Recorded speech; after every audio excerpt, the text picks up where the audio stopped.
Chiesa followed Alette up the stairs. Her pulse steady, her mind unbothered. Downstairs, the family's laughter echoed through the halls. The music a soft hum beneath the chatter.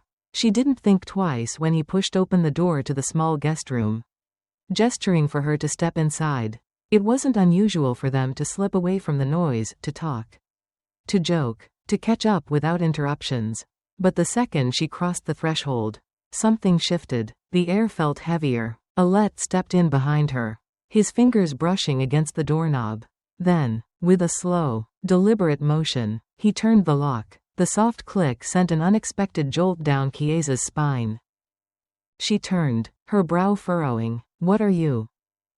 Alette leaned against the door, his fingers grazing the lock absent-mindedly, as if debating something. His usual smirk was gone, replaced with an unreadable expression. "Open the door," she said, her voice lighter than she felt. He didn't move. A slow, unsettling awareness crept over her. The room, once familiar, now felt impossibly small, and in that moment, Chiesa realized something she hadn't before. Alette wasn't joking, and she had just walked into something she didn't understand. Chiesa swallowed, forcing a casual smile as she stepped back. "Okay, very funny. Now, unlock the door." Her voice was calm, but a prickle of unease crawled along her skin. Alette didn't move. He didn't laugh. Instead, he studied her, his fingers resting idly against the lock, his dark eyes unreadable. The air between them grew dense, thick with something she couldn't name. "You didn't answer my question," he said finally, his voice lower than before. Chiesa frowned. "What question?" Alette tilted his head, watching her too closely. "Do you trust me?" The words landed heavily, curling around her ribs like a vice. It was such a simple question, one she should have been able to answer without hesitation. Of course she trusted him. Alette had always been her protector, the cousin who stood up for her, the one person she could always rely on. But this was different. This wasn't the Alette she knew. She forced a laugh, though it barely masked the nervous energy simmering beneath her skin. "Why would you even ask that?"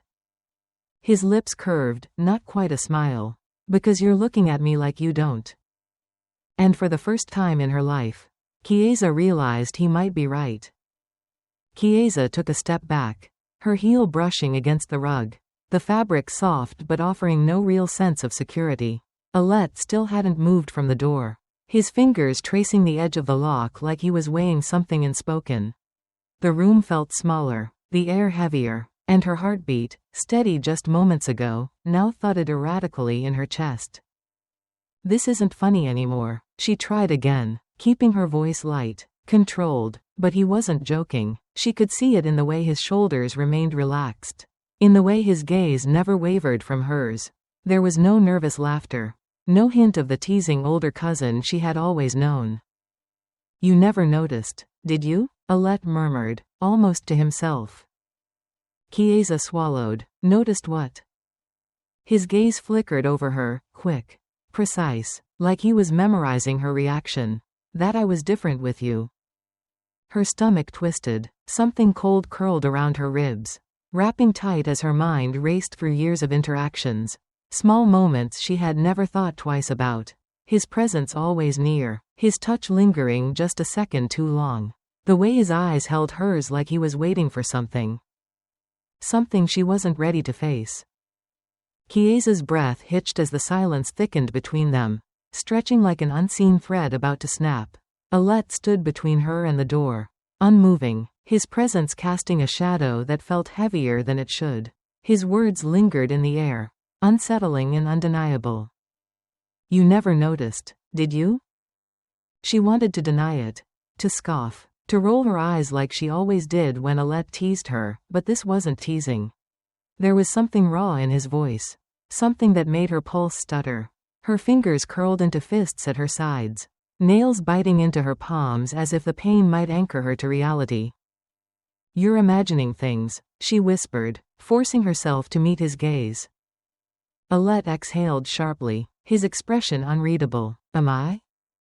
She wanted to scream, to shove past him and pretend this conversation had never happened. But a sinking feeling settled deep in her gut, whispering that she had been blind to something that had been growing for years. Unnoticed yet undeniable. The realization sent a slow, creeping shiver down her spine. She had always trusted Alette, always felt safe around him. But now, that safety wavered, teetering dangerously on the edge of something she wasn't ready to name. Chiesa's pulse thrummed in her ears as she took a slow, measured step back, feeling the cool edge of the desk press against her spine. Nowhere to go. Alette stood still, his expression unreadable, but his presence filled every inch of the too small space between them. The weight of his words, that I was different with you, hung in the air like an invisible noose, tightening around her lungs. She wanted to tell him he was wrong, that she had never noticed, that there had never been anything to notice. But the second those thoughts formed, memories rushed in unbidden, the way he always found her in a crowded room. The way his gaze lingered a fraction longer than necessary. The way he was always there. Her throat tightened. No, this isn't right. Her voice cracked. She swallowed hard, shaking her head. You're making something out of nothing. Alette exhaled sharply, running a hand through his dark hair. Then say it. Say what? That you don't feel it. Chiesa's breath caught. The silence between them was suffocating. But what scared her more was the truth buried inside it, the one she couldn't bring herself to speak. Chiesa could feel the walls closing in, the air thick with unspoken words and something darker, something she didn't dare name. Alette was watching her, waiting, his gaze sharp enough to slice through her carefully constructed denial. His voice had been steady, almost too steady, when he had asked her to say it, to tell him she felt nothing. But the words wouldn't come. She clenched her fists at her sides, nails biting into her palms. This is wrong. This is insane. But no matter how many times she repeated it in her head, her body betrayed her. Her pulse was unsteady, her breath shallow. She was aware of him in a way she had never allowed herself to be before. Alette exhaled, a humorless chuckle escaping him. You can't even say it. His jaw tensed, his fingers curling at his sides as if he were trying to hold himself back. Because you know. Chiesa forced herself to move, shaking her head as she turned toward the door, desperate to escape the weight of this moment. But before she could take another step, his voice stopped her cold. Tell me to leave, he murmured, his tone laced with something raw. And I will. Her breath hitched. The door was open, but she wasn't moving.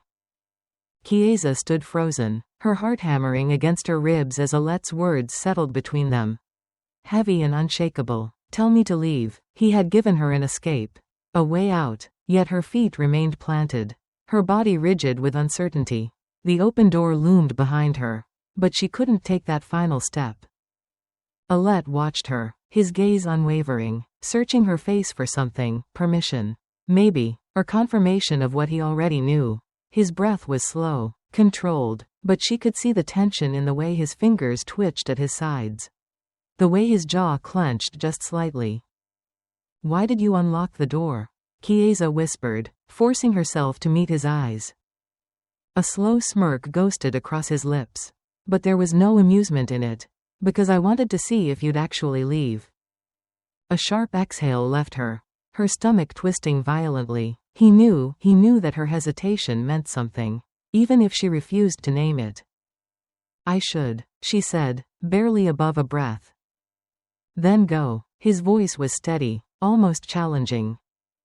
But she didn't move. The weight of what was left unspoken held her in place. And Alette, standing just inches away, was waiting. Chiesa stood at the threshold, torn between logic and something far more dangerous. The door was open, a clear path to escape. Yet she remained rooted in place.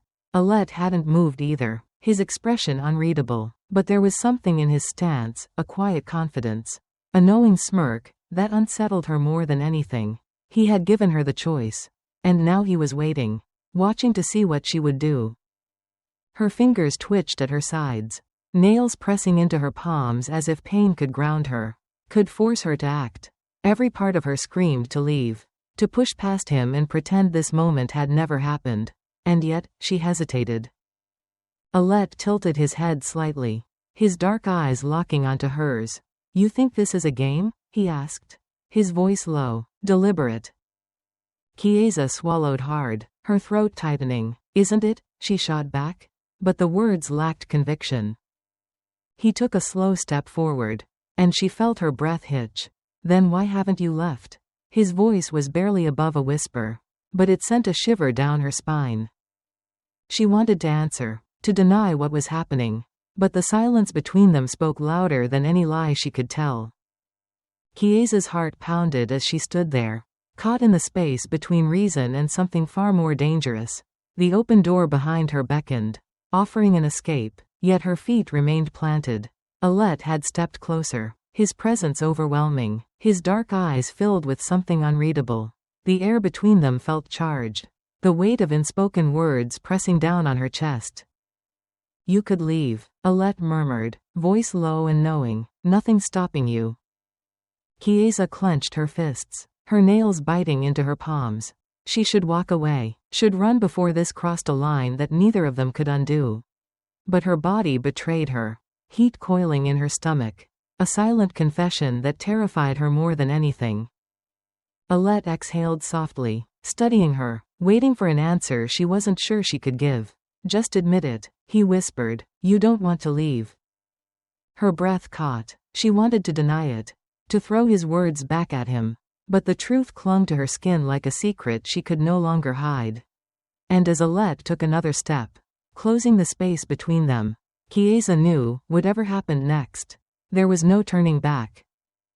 Chiesa stood at the edge of something irreversible, her pulse thrumming in her ears.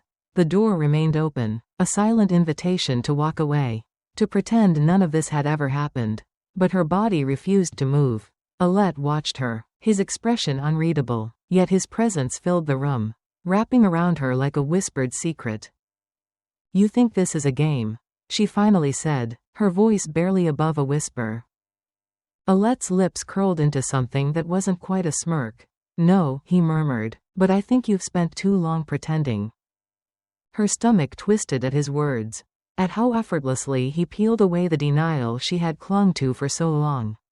Chiesa hated that he was right, that some part of her had always known this was coming. And now, with the weight of their choices pressing in around them, she realized there was no undoing it. She could leave, she should leave, but instead, she met his gaze and felt the air shift between them. Something cracked, something fragile and forbidden, and in that moment, she knew, whatever line they had just crossed, there was no going back. Life is full of moments where we stand at a crossroads, faced with choices that can change everything. Temptation, secrecy, and unspoken desires can lead us down paths we never expected, blurring the lines between right and wrong. In today's world, where emotions run high and boundaries are easily tested, it's crucial to stay grounded in our values. Take a step back, reflect on your decisions, and consider the long-term consequences. Honesty, with yourself and others, matters. The past cannot be undone, but the future is still yours to shape. Choose wisely, because some choices leave scars that never fully fade.